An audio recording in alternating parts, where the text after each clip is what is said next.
Donc, en petit 3, nous allons étudier les enjeux de la justice, c'est-à-dire qu'est-ce que la justice peut apporter dans la vie de l'homme. D'abord, comme avantage, nous pouvons dire que grâce à la justice, la société vit dans l'ordre. De plus, grâce à la justice, il y a l'égalité. L'égalité, pourquoi? Parce que les institutions de justice sont là pour restaurer cette égalité entre les hommes. Maintenant, le point le plus important, c'est le rétablissement de l'équilibre entre les hommes qui sont inégalement moins bâtis par rapport à ceux qui sont bien bâtis. Ce qu'on veut dire par là, c'est quoi? Il y a une inégalité entre les hommes, une inégalité naturelle. Il y en a qui sont grands, il y en a qui sont petits, il y en a qui sont plus intelligents, il y en a qui sont moins intelligents. Le rôle de la justice, justement, c'est de veiller à ce que tous les hommes bénéficient d'une égalité. Tous les hommes bénéficient des mêmes droits. Ce sont les inégalités naturelles que la justice doit combattre en premier. C'est-à-dire quoi? Un homme qui est bien portant et un homme qui est handicapé, par exemple, doivent avoir les mêmes droits quand ils veulent chercher, par exemple, du travail. Donc, la justice lutte contre les inégalités naturelles. Maintenant, il existe aussi des inégalités sociales.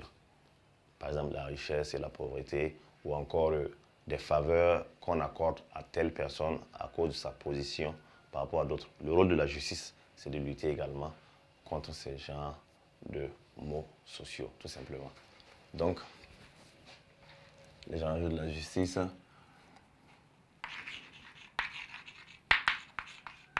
La justice sert à rétablir l'ordre dans la société à travers les sanctions et les peines. Deuxièmement, à restaurer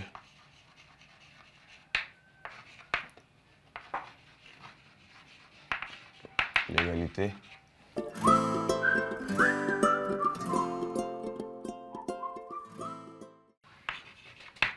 entre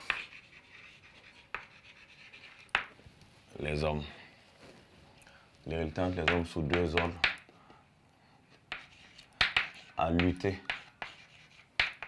contre l'inégalité naturelle.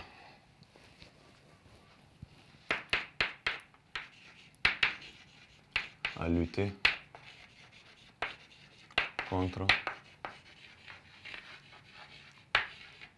l'inégalité sociale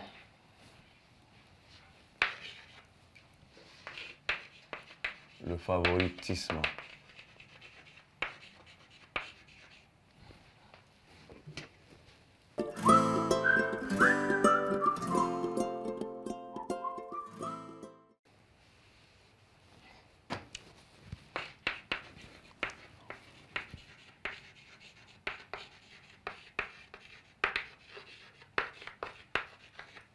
Par rapport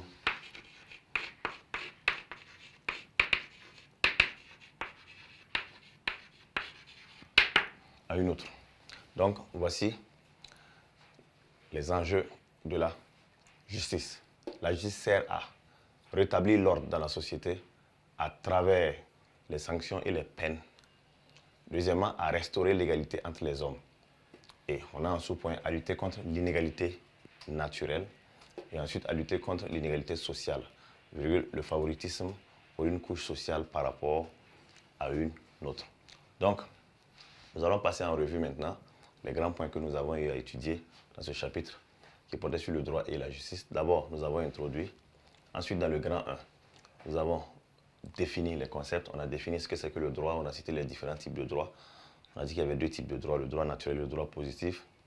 Ensuite, dans le grand 2, nous sommes passés au fondement du droit. La force fonde le droit. Le contrat social également fonde le droit. Dans le grand 3, nous avons étudié la justice, sens, forme et enjeu. En petit 1, qu'est-ce que la justice? On a défini la justice. dans ces deux aspects, la justice en tant que norme, la justice en tant qu'institution.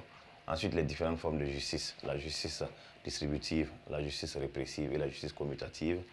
Et dans le petit 3, maintenant, nous sommes passés aux différents enjeux de la justice, puis maintenant à la conclusion. Alors, nous sommes à la fin de notre chapitre. Merci de nous avoir suivis avec grande attention. Rendez-vous à la prochaine pour un autre chapitre.